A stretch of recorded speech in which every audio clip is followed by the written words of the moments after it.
সত্যি বলছি, চারদিক দেখে শুনে যা মনে হচ্ছে কট্টরবাদী ইসলাম শুধু পড়ে থাকবে এই ভারতীয় উপমহাদেশেই। সত্যিকারের ইসলাম দুনিয়া বলতে আমরা যা বুঝি সেখান থেকে এক এক করে এটা বিলুপ্ত হয়ে আসছে, আর সেটা ধীরে ধীরে নয়, খুব দ্রুত।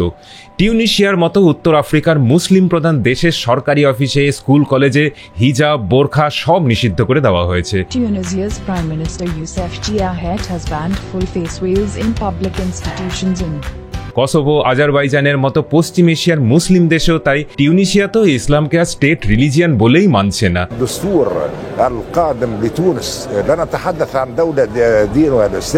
নিজেদের সংবিধান থেকে এই ব্যাপারটাকে তুলে দিয়েছে। এই টিউনিশিয়া থেকেই কিন্তু 2010 সালে আরব স্প্রিং এর মতো গণবিদ্রোহে শুরু হয়েছিল বিভিন্ন দেশের ডিকটেটরদের বিরুদ্ধে।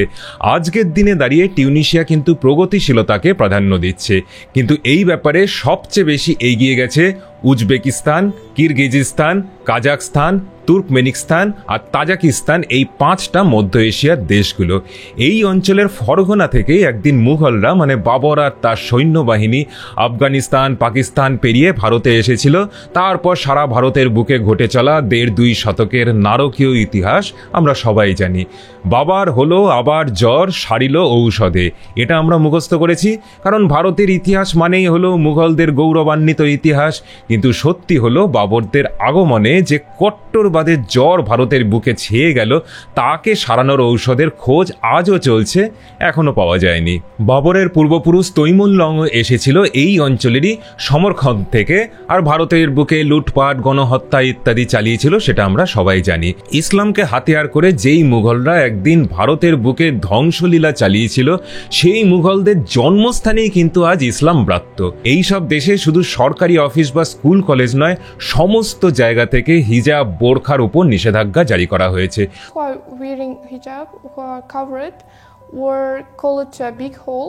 There were over 100 girls, and we were invited to one by one meetings with teachers. শুধু তাই নয়, এই ধরনের কোনো পোশাক পরলে মোটা অঙ্কের জরিমানাও দিতে হয়। টিপিক্যাল মোল্লাদারি বলতে আমরা যেটা বুঝি সেটা রাখা নিষিদ্ধ হয়ে গেছে। Most Tajik men don't have beards, but those who do have come under increasing scrutiny from security forces recently. Akbar Usmanov says he's been detained and forcibly shaved 3 times. 18 বছরের নিচে কারোর মসজিদে যাওয়া পর্যন্ত নিষিদ্ধ করে দেওয়া হয়েছে। मुस्लिम बहुल देश ताजिकिस्तान ने हिजाब के इस्तेमाल पर रोक लगा दिया है। इसके अलावा देश में ईद के त्योहार पर बच्चों को दी जाने वाली ईदी को भी बैन कर दिया गया है। एक न्यूज एजेंसी के मुताबिक राष्ट्रपति इमामोली रहमान ने हिजाब को विदेशी परिधान बताते हुए प्रतिबंध का ऐलान किया है। नए कानून का पालन न करने वाले पर 60,000 से लेकर 5 लाख रुपए तक के जुर्माने का प्रावधान रखा गया है। সন্তানদের মাদ্রাসাতে বা ঘরে কোনো রকম ইসলামিক শিক্ষা দেওয়া হলে বাবা মাকে কড়া শাস্তি পেতে হয়। তাজিকিস্তান, উজবেকিস্তান তো ইসলামকে বহিরাগত ধর্ম বলে দাগিয়ে দিয়েছে। In Tajikistan, there are laws that restrict religious activities for anyone under the age of 18. According to these rules, teenagers are not allowed to officially participate in public religious ceremonies or attend certain religious programs. আমাদের দেশে আমরা যা ভাবতেও পারবো না, মধ্য এশিয়ার Islamic কান্ট্রিগুলো কিন্তু এখন তাই করছে। একটা সময় এরা ইসলামিক শাসনের অধীনে ছিল, তারপর যখন লেনিনের সোভিয়েত রাশিয়ার গঠন হয়, তখন এই মধ্য এশিয়ার দেশগুলো সেই কমিউনিস্ট রাশিয়ার অন্তর্গত হয়ে যায়। তার পরবর্তী প্রায় 70 বছর ধরে এখানে ইসলাম আর কমিউনিজমের একটা ক্রমাগত লড়াই চলে। মজার ব্যাপারটা দেখুন, আমাদের দেশে ভারত বিরোধিতার ব্যাপারে কমিউনিস্ট বা কট্টর ইসলামিস্ট যারা, তাদের বলতে গেলে আলাদাই করা যায় না। পাকিস্তানের সমর্থনে মিছিল বের করা হোক, কি প্যালেস্টাইনের সাপোর্টে ভাঙচুর করা, অথবা সন্ত্রাসবাদীদের সমর্থনে পথে নেমে গুন্ডামি করা, এই সব ব্যাপারে কমিউনিস্ট আর কট্টর ইসলামিস্টরা মিলেমিশে এক হয়ে যায় আমাদের দেশে। কিন্তু ওই মধ্য এশিয়াতে কিন্তু এই কমিউনিস্ট আর ইসলামিস্টরা ক্রমাগত মারামারি করেছে, যাতে প্রচুর মানুষ প্রাণ দিয়েছে। আজ তারা কমিউনিজম আর কট্টর ইসলাম এই দুটোকেই সম্পূর্ণ বর্জন করে উত্তরণের পথে চলছে। আজ আমরা আলোচনা করব যে এই মধ্য এশিয়ার দেশগুলো যেখানে 98% লোকই মুসলিম, তারা নিজেদের স্বার্থে কট্টর ইসলামকে দমন করছে আর নিজেদের পুরনো ঐতিহ্যকে গর্বের সঙ্গে আপন করছে। কোন ঐতিহ্য? যা ছিল আদতে সনাতনী ঐতিহ্য। তাহলে এই সনাতন ঐতিহ্যের সূত্রপাত যেখানে, সেখানে একে আপন করে নিতে গেলে কেন এত বাধা, কেন এত তোষণের সমীকরণ? সম্পূর্ণ অথেন্টিক সোর্স থেকে তথ্য নিয়ে রিসার্চ করে বানানো আমাদের এই কেস স্টাডি, কোনো এআই দিয়ে বানানো রচনা নয়। কোনো তথ্য এখানে ভুল পাবেন না, এটা চ্যালেঞ্জ করে দাবি করতে পারি আমরা। অনুরোধ করব লাইক, শেয়ার আর সাবস্ক্রাইব করতে, যাতে এই ধরনের অথেন্টিক কেস স্টাডি আপনাদের কাছে আরও পৌঁছতে পারে।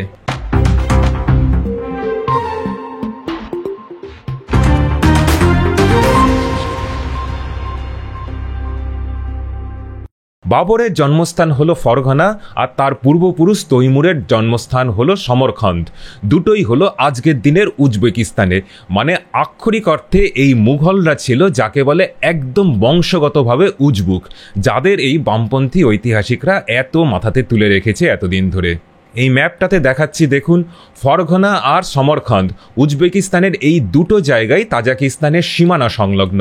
তাই আজকের এই আলোচনাটা এই দুটো দেশের মধ্যেই সীমাবদ্ধ রাখব, কারণ একটা ভিডিওর মধ্যে মধ্য এশিয়ার 5-5টা দেশ কভার করতে পারবো না।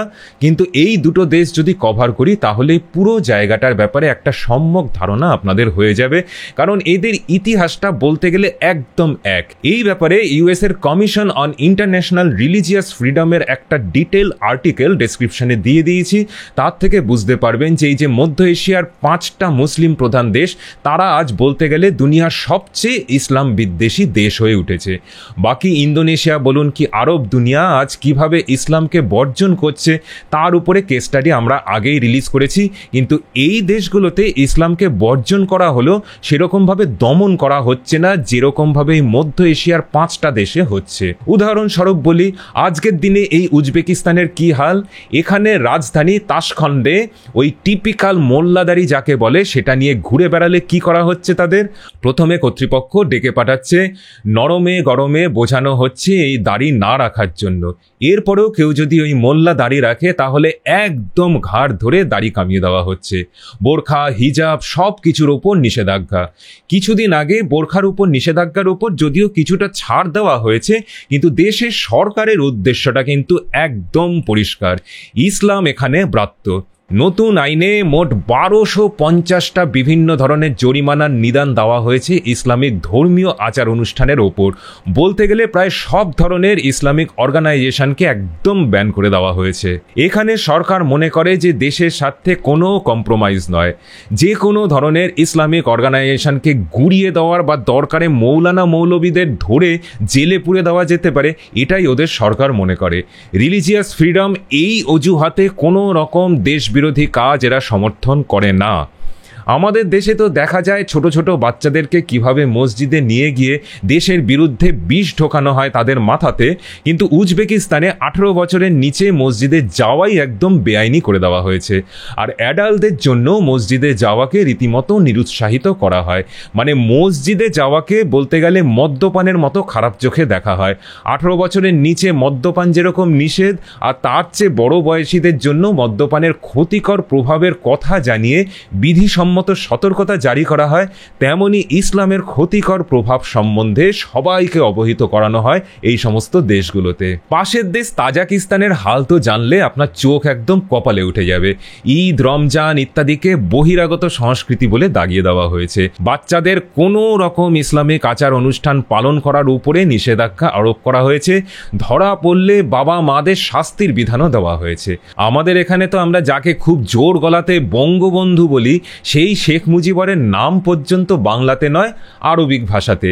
এই দিকে তাজিকিস্তানের কোনো সদ্যজাত বাচ্চার নাম আরবি ভাষাতে রাখার উপরেও নিষেধাজ্ঞা জারি হয়েছে। আজকের দিনে মুঘলদের জন্মস্থানে কেউ যদি সন্তানের নাম মোহাম্মদ রাখে বা বাবর, আকবর, জাহাঙ্গীর, আওরঙ্গজেব ইত্যাদি রাখে, তাহলে তার স্থান হবে সোজা শ্রীঘরে।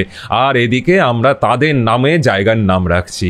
মৌলানা মৌলবীদের ওপর কড়া নজরদারি রাখা হয় আর কারণে অকারণে ধরপাকড় করা হয়। 2016-তে শুধুমাত্র একটা মাদ্রাসাকে রেখে বাকি মাদ্রাসাকে একদম বন্ধ করে দেওয়া হয়েছে। সমস্ত রিলিজিয়াস ইনস্টিটিউশনকে বন্ধ করে দেওয়া হয়েছে। শুধু তাই নয়, আরব দেশগুলোতে তাজিকিস্তানের যেই সব স্টুডেন্টরা রিলিজিয়াস স্টাডিজ করতে যেত তাদের রাতারাতি দেশে ফেরত আনা হয়েছে। যদি কেউ ফেরত আসতে অস্বীকার করে তাহলে তাদের বাবা মাদের আটক করা হচ্ছে।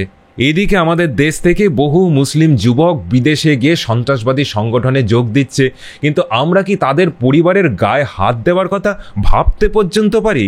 বরং কোনো সন্ত্রাসবাদী এখানে এনকাউন্টারে যদি মারা যায় তাকে শহীদের সম্মান দেওয়া হয়। অপরদিকে আজ মধ্য এশিয়ার দেশগুলো বহিরাগত সংস্কৃতিকে বিনা দ্বিধাতে বর্জন করে নিজেদের সভ্যতাকে আপন করে নিচ্ছে, আর আমরা ভারতীয়রা যা কিনা দুনিয়ার সবচেয়ে পুরনো সভ্যতা, আজ তাকে বিস্মৃত হচ্ছি। এই মধ্য এশিয়া কিন্তু চিরকাল এইরকম ছিল না। এক সময় এখানে সনাতনী সংস্কৃতি বিরাজ করত।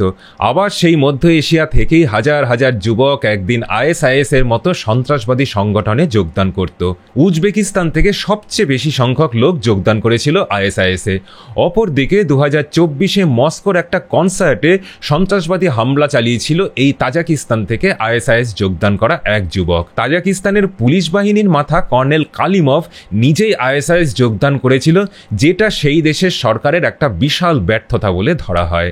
কিন্তু ইতিহাস খুঁজলে আমরা দেখব যে এই অঞ্চলেই একদিন জন্ম নিয়েছিল পার্সি রিলিজিয়ানের, যার প্রবর্তক ছিলেন জরাথ্রুষ্ট। এই পার্সি ধর্মটা আমাদের সনাতনী ধর্মের মতোই একটা মধ্য এশিয়ার স্থানীয় সংস্করণ বলা যেতে পারে। পার্সিদের সমাজও বৈদিক সমাজের মতো 4 ভাগে বিভক্ত। সবার উপরে ব্রাহ্মণ সমাজ, তারপরে ক্ষত্রিয়, বণিক শ্রেণী আর কৃষকদের পার্সি সমাজে তৃতীয় স্থানে রাখা হয়েছে, আর সবশেষে অন্য বাকি জীবিকার লোকজন। আমাদের বৈদিক রীতিতে যেমন পরম ব্রহ্মের কথা বলা হয়েছে, তেমনি পার্সিদের হলো আহুরা মাজদা, যিনি হচ্ছেন সবার উপরে। এই আহুরা মাজদা কথাটার মধ্যে আহুরা হলো আমাদের অসুর শব্দের অপভ্রংশ। এবার আপনাদের আশ্চর্য লাগতে পারে যে পরম ব্রহ্মকে ওরা অসুর কেন বলছে। তার কারণ আমাদের অনেকেই হয়তো জানেন না যে পৌরাণিক যুগে যদিও অসুর বলতে খারাপ বোঝানো হয়েছে, কিন্তু বৈদিক যুগে অসুর মানে হলো খুব পাওয়ারফুল একটা আত্মা, যার মধ্যে ভালো খারাপ সবই থাকতে পারে। ওই যে বলেছিলাম পার্সি ধর্মের শুরুর সাথে বৈদিক ধর্মের অনেক মিল। ওখানেও পুজোর সময়তে সব কিছু অগ্নিকেই সমর্পণ করা হয়। পরম ব্রহ্মের সাধনার জন্য আমরা তার বিভিন্ন রূপকে দেবদেবী রূপে পূজা করে থাকি। সেই রকম পার্সিদের রয়েছে যজতা। আমাদের মতোই লক্ষ কোটি দেবদেবীর মতোই ওদেরও রয়েছে অসংখ্য যজতা। গুগল সহ সর্বত্র পার্সি রিলিজিয়ানকে একটা মনোথেইস্ট মানে একেশ্বরবাদী ধর্ম বলা আছে। এটা মারাত্মক ভুল শুধু নয়, বিপজ্জনক রকম মিথ্যে। একটা সংস্কৃতি যা এক সময় বিশাল অঞ্চলে বিরাজ করত, সেই সংস্কৃতির একটা অপব্যাখ্যা ছাড়া এটা কিছু নয়। পার্সি ধর্ম হলো হিন্দু ধর্মের মতোই একেশ্বরবাদ আর বহুশ্বরবাদের একটা মিশেল। আবার এই যে জরাথ্রুষ্টের কথা বললাম, তার জন্ম হয়েছিল পৃথিবী থেকে অধর্মকে বিনাশ করার জন্য, ঠিক আমাদের ভগবান শ্রীকৃষ্ণের মতোই। সময়কালটা ঐতিহাসিক মতে আজ থেকে 3000 বছর আগে, তার আগেও হওয়া সম্ভব। শ্রীকৃষ্ণের জন্মের আগে এবং পরে যেমন অনেক চক্রান্ত হয়েছিল তার বিরুদ্ধে, সেই রকম জরাথ্রুষ্টের জন্মের সময়ও তার বিরুদ্ধে একই রকম ষড়যন্ত্রের কথা লেখা আছে ওদের সাহিত্যে। আবার সেই জরাথ্রুষ্টের সঙ্গে আহুরা মাজদার একটা লম্বা প্রশ্নোত্তর পর্বের কথাও আমরা দেখতে পাই, যেটা অনেকটা আমাদের ভগবত গীতার মতোই। হিন্দু ধর্মের মতোই ওখানে প্রশ্ন করাকে উৎসাহিত করা হয়ে থাকে। আমরা তো জামশেদজি টাটার নাম সবাই জানি। এই জামশেদ হলো একজন পার্সিদের কিংবদন্তি রাজা, যিনি ছিলেন খুব আদর্শবাদী, ধর্মপ্রাণ এবং প্রজাবৎসল। এই জামশেদ আর কেউ নয়, আমাদের ভগবান শ্রী রামচন্দ্রের পার্সি রূপ। জামশেদের এই জাম কথাটা রামেরই অপভ্রংশ। এই রকম অজস্র মিল খুঁজে পাওয়া যাবে, এর উপরেই 3-3টে ভিডিও বানানো যেতে পারে। যাই হোক, মোট কথা হলো সনাতনী সংস্কৃতির ওপরে ভিত্তি করে এখানে সভ্যতা গড়ে উঠেছিল এই মধ্য এশিয়াতে, যার মধ্যে ইরানও পড়ে। আলেকজান্ডারের সময় এই অঞ্চল গ্রিক সাম্রাজ্যের অধীনে আসে, যার ফলে গ্রিক সংস্কৃতির প্রভাব এই অঞ্চলে দেখা যেতে শুরু করে। আজও এদের বিভিন্ন লিপিতে গ্রিক লিপির প্রভাব খুব প্রকট। পরবর্তী সময় আফগান আফগানিস্তান, ইরান সহ সম্পূর্ণ মধ্য এশিয়াতেই বৌদ্ধ ধর্মের প্রসার ঘটে। আর এটা ব্যাপকভাবে বিস্তার লাভ করেছিল কুষাণ আমলে। শুধু বৌদ্ধ ধর্ম নয়, ভগবান শিবের আরাধনা, সূর্য প্রণাম ইত্যাদি রীতিনীতিগুলো ভারত থেকে এখানে এসে পৌঁছল কুষাণ আমলেই। সময়কাল হল খ্রিস্টাব্দ প্রথম থেকে তৃতীয় শতক। কুষাণ রাজা প্রথম এবং দ্বিতীয় বাসুদেবের আমলেই এই মধ্য এশিয়াতে হিন্দু ধর্ম এবং তার শাখা ধর্মগুলো যেমন বৌদ্ধ ধর্ম ছড়িয়ে পড়ল, যা পৌঁছল চীনে এবং সেখান থেকে জাপানে। ফাইয়েন, হিউয়েনসাংয়ের মতো পরিব্রাজকরা এই মধ্য এশিয়ার পথ ধরেই ভারতে এসে পৌঁছেছিলেন। এই অঞ্চল ধরেই গড়ে উঠেছিল সিল্ক রুট, যা ভারত এবং চীন দুই দেশকেই পশ্চিম এশিয়া এবং ইউরোপের সাথে যুক্ত করত বাণিজ্য পথে। পঞ্জখণ্ড বা যাকে ইংলিশে পঞ্জা কেন্ট বলা হয়, সেই অঞ্চলের প্রত্নতাত্ত্বিক খননের থেকে যে নিদর্শন পাওয়া গেছে তাতে মহাভারত, পঞ্চতন্ত্র, জাতকের কাহিনী দেখতে পাই। স্ক্রিনের ওপরে যেটা দেখছেন সেটা হলো এই পঞ্জখণ্ড অঞ্চলেরই একটা দেয়াল চিত্র, যাতে যুধিষ্ঠিরের পাশা খেলার গল্পকে দেখতে পাওয়া যাচ্ছে। এই যে সময়টার কথা বলছি সেটা হলো যখন এই মধ্য এশিয়া ইরানের সোগদিয়ান সাম্রাজ্যের অধীনে আসে। এই সোগদিয়ান রাজারা ছিলেন একাধারে শিবভক্ত এবং বৌদ্ধ, সাথে তারা পার্সিদের আহুরা মাজদাকেও পুজো করতেন। সপ্তম শতকে এখানে ইসলামের আগমন ঘটে, যখন সোগদিয়ান সাম্রাজ্যের পতন হয় আর পুরো অঞ্চলের স্থানীয় সংস্কৃতি ধ্বংস হয়ে ইসলামের প্রতিষ্ঠা হয় এইখানে। এই মধ্য এশিয়াতে ইসলামের স্থাপনের পর কি হলো সেটা বিস্তারিত না বললেও চলবে। ভারতীয় উপমহাদেশে আমরা যা দেখেছি একদম সেই জিনিসই এই মধ্য এশিয়ার বুকেও আমরা দেখতে পাই। গণহত্যা, মন্দির ধ্বংস, বলপূর্বক ধর্মান্তকরণ ইত্যাদি। বরং বলা যেতে পারে এই মধ্য এশিয়াতেই প্রথমে এই সমস্ত জিনিসগুলো শুরু হয়েছিল, যা আস্তে আস্তে ছড়িয়ে পড়ে ভারতীয় উপমহাদেশে। এই সময়তেই পার্সিরা প্রাণ বাঁচাতে ভারতে চলে আসে। আজকের দিনে তারা বিজ্ঞান থেকে ব্যবসা বাণিজ্য সব কিছুতে অগ্রণী ভূমিকা নিচ্ছে। বিজ্ঞানী হোমি জাহাঙ্গীর ভাবা থেকে শুরু করে জেআরডি টাটা, দাদাভাই নওরোজি থেকে শুরু করে সাম মানেকশ, এনারা সবাই কিন্তু পার্সি। বলা যেতে পারে ভারতে আমরা দেখতে পাই যে পার্সিদের জনসংখ্যা খুব কম হলেও তারা কিন্তু বিভিন্ন ফিল্ডে আজকে ভারতকে নেতৃত্ব দিচ্ছে। তাহলে ভেবে দেখুন যে ওই ইসলামের চাপে যদি এই মধ্য এশিয়া থেকে পার্সিরা আজকে ভারতে না আসতো, তাহলে এই পুরো মধ্য এশিয়া অঞ্চলটা কতটা উন্নত হতে পারত। একদিক থেকে কেউ হয়তো বলতেই পারে যে সেই দিনকে মধ্য এশিয়া থেকে পার্সিরা বিতাড়িত হয়ে ভারতের মতো একটা উদার দেশে স্থান পেয়েছিল, তাই আজকে তারা ভারতের উন্নতি সাধনে এত নিজেদেরকে সঁপে দিয়েছে। যাই হোক, ফেরত আসি আসলের কথাতে। ইসলামের কারণে এই বিশাল মধ্য এশিয়া থেকে পার্সিরা বিতাড়িত হয়েছিল, আর কট্টর ইসলামের প্রভাবে মধ্য এশিয়ার স্থানীয় সংস্কৃতি এখান থেকে একদম ধুয়ে মুছে যায়। স্ক্রিনের উপর যে মূর্তিটা দেখতে পাচ্ছেন সেটা হলো সেই পঞ্চখণ্ডেরই প্রত্নতাত্ত্বিক খননের পর পাওয়া একটা শিব দুর্গার মূর্তি, যেটাকে মুসলিম আমলে ধ্বংস করে শিরশ্ছেদ করা হয়েছিল। এই ইসলামিক বর্বরতার সঙ্গে আমরা সবাই পরিচিত, তাই এর পেছনে সময় নষ্ট না করে চলে যাচ্ছি ইতিহাসের একদম শেষ পর্বে, যখন এই মধ্য এশিয়া রাশিয়ার রাজতন্ত্রের অধীনে আসে। ইসলামিক কট্টরবাদের প্রভাবে এই অঞ্চলে চূড়ান্ত অর্থনৈতিক আর সামাজিক অবনতি ঘটে। অপরদিকে ঊনবিংশ শতকের শুরুর দিক থেকে আরম্ভ করে যখন ব্রিটিশরা আস্তে আস্তে ভারতীয় উপমহাদেশ হয়ে আফগানিস্তানের বিশাল অংশে নিজেদের রাজত্ব বিস্তার করে ফেলল, তখন রাশিয়া ব্রিটিশদের এই বিস্তারকে নিজেদের জন্য একটা বিশাল বিপদ বলে মনে করতে শুরু করলো। তাই রাশিয়াও নিজেদের দক্ষিণ সীমান্তে মানে এই মধ্য এশিয়াতে নিজেদের সাম্রাজ্য বিস্তারের জন্য প্রচেষ্টা শুরু করলো, যাতে ব্রিটিশদের বারবারন্তকে ভারতীয় উপমহাদেশেই সীমাবদ্ধ রাখা যায়। 1857 সিপাহী বিদ্রোহের মধ্যে দিয়ে ব্রিটিশরা নিজেদের শাসনকে ভারতে কায়েম করে, আর 1860 থেকে 1870 এই সময়তে খুব সহজেই রাশিয়ার জার সাম্রাজ্য এই মধ্য এশিয়াকে নিজেদের দখলে নিয়ে নেয়, যাতে ব্রিটিশরা আর উত্তর পশ্চিমে বাড়তে না পারে। আপনাদের আগেও বলেছি, ইতিহাস মানে কিন্তু শুধু কিছু তথ্য আর সাল তারিখ নয়, এর পেছনে কার্যকারণ না বুঝলে আজকের দিনের সঙ্গে ইতিহাসের সম্পর্কটা কোনো দিনই বুঝতে পারবেন না। আমাদের চ্যানেল থেকে একটা প্রচেষ্টা থাকে যে সবসময় এই বিভিন্ন ঐতিহাসিক ঘটনাগুলোর যোগ সাজসকে আপনাদের সামনে এনে ধরা। যাই হোক, ফিরে আসি আসল কথাতে। রাশিয়া যার এই মধ্য এশিয়া দখল করলেও এখানকার স্থানীয় ইসলামিক সংস্কৃতির প্রতি একটু নরম পন্থাই গ্রহণ করেছিলেন, কিন্তু 1917-তে রুশ বিপ্লবের পর লেনিনের সরকার গঠন হলে এই ইসলামিক সংস্কৃতিকে একদম মূলচ্ছেদ করার জন্য উঠে পড়ে লাগে সোভিয়েত রাশিয়া। সমস্ত মসজিদ মাদ্রাসা বন্ধ করে দেওয়া হয়, কমিউনিজমের মতো একটা একমুখী আইডিওলজি চাপে ইসলামের মতো আরেকটা একমুখী আইডিওলজি একদম সংকটে পড়ে গেল। কিন্তু 1990-তে রাশিয়ার পতন হয় আর এই 5টা মধ্য এশিয়ার দেশ স্বাধীন হয়ে যায়। প্রায় 60 কি 70 বছরের ক্রমাগত চাপের ফলে কি হলো যে একটা চাপা ক্ষোভ জমতে লাগলো এই কমিউনিস্ট শাসনের বিরুদ্ধে, আর তার ফলে স্বাধীন হওয়ার পরেই একটা কট্টরবাদী ইসলাম মাথাচাড়া দিয়ে উঠল এই সমস্ত দেশগুলোতে। 90-এর দশকে আরব দেশগুলো ইন্ধন জোগাতে শুরু করলো মধ্য এশিয়াতে ইসলামের পুনঃপ্রতিষ্ঠা করবার জন্য। Islamic movement of Uzbekistan, Islamic Renaissance party ইত্যাদি র্যাডিক্যাল ইসলামিক গ্রুপ গজিয়ে উঠল একের পর এক, যাদের বিভিন্ন সন্ত্রাসবাদী কর্মকাণ্ডে প্রায় 50,000 লোকের প্রাণ গেল, 2.5 লাখ লোক বাস্তুহীন হলো। সত্যি বলতে 90-এর দশকে লাগাতার গৃহযুদ্ধ এই মধ্য এশিয়াকে সব দিক দিয়ে ধ্বংসের পথে নিয়ে যাচ্ছিল। ইউএস সহ পশ্চিমের দুনিয়া কিন্তু এর দিকে কোনো গুরুত্বই দেয়নি তখন।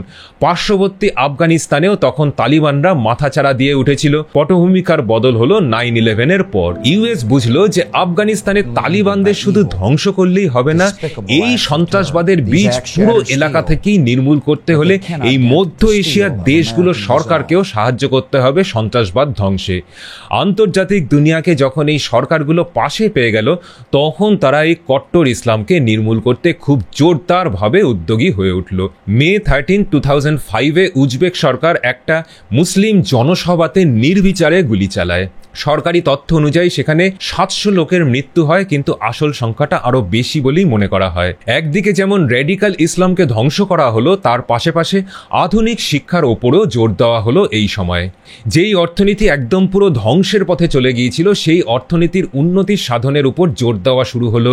মহিলাদের সামাজিক মর্যাদা দেওয়া, তাদের শিক্ষা এবং কাজের অধিকারকে স্বীকৃতি দেওয়া, এই সবের মধ্যে দিয়ে একটা সার্বিক উন্নতির দিকে জোর দেওয়া শুরু হয়েছে আজকের এই মধ্য এশিয়ার দেশগুলোতে। অর্থাৎ কিনা ওখানে সরকারের একটা কঠোর নীতিও যেমন আছে, তেমনি একটা প্রগতিশীল নীতিও রয়েছে। এই সবের ফলে যেটা হলো যে আজ ইসলামের কট্টরবাদের প্রতি আর কোনো জনসমর্থনই নেই। কমিউনিজম আর ইসলামের নাকপাশ থেকে মুক্ত হয়ে আজ মধ্য এশিয়া একটা সত্যিকারের প্রগতিশীল দেশ হয়ে উঠেছে। ভেঙে পড়ে যাওয়া অর্থনীতিকে অনেকটাই চাঙ্গা করে তোলা সম্ভব হয়েছে। দেশের মধ্যে হয়ে চলা অনবরত গৃহযুদ্ধ আর সন্ত্রাসবাদী কাজের উপর অনেকটাই নিয়ন্ত্রণ আনা সম্ভব হয়েছে। এর জন্যে এই দেশগুলো আজ নিজেদের শিকড়কে আঁকড়ে ধরছে। দরকারে বহিরাগত সংস্কৃতিকে ধুয়ে মুছে ফেলতে তারা কোনো দ্বিধাই করছে না। অনেক রক্তপাতের মধ্যে দিয়ে তারা বুঝেছে যে নিজেদের শিকড়কে উপেক্ষা করে কখনো নিজেদের ভবিষ্যৎকে আলোকোজ্জ্বল করা সম্ভব নয়। আর এই চেতনার প্রতিফলন ঘটছে তাদের সমাজের প্রতিটি স্তরে। মধ্য এশিয়ার এই মুসলিম দেশগুলো, যা কিনা একটা সময় সনাতনী সংস্কৃতির অঙ্গ ছিল, তারা যদি আজকে পারে নিজেদের শেকড়ের দিকে ফেরত যেতে, তাহলে আমরা কেন পারছি না? এই প্রশ্নটাই আপনাদের সামনে রেখে শেষ করছি আজকের এপিসোড। ফিরে আসবো আবার নেক্সট এপিসোডে নতুন কোনো তথ্য, নতুন কোনো অ্যানালিসিস নিয়ে। যেতে যেতে অনুরোধ করব, যদি এপিসোডটি ভালো লেগে থাকে তাহলে কিন্তু লাইক, শেয়ার আর সাবস্ক্রাইব করতে ভুলবেন না। নমস্কার, ভালো থাকবেন।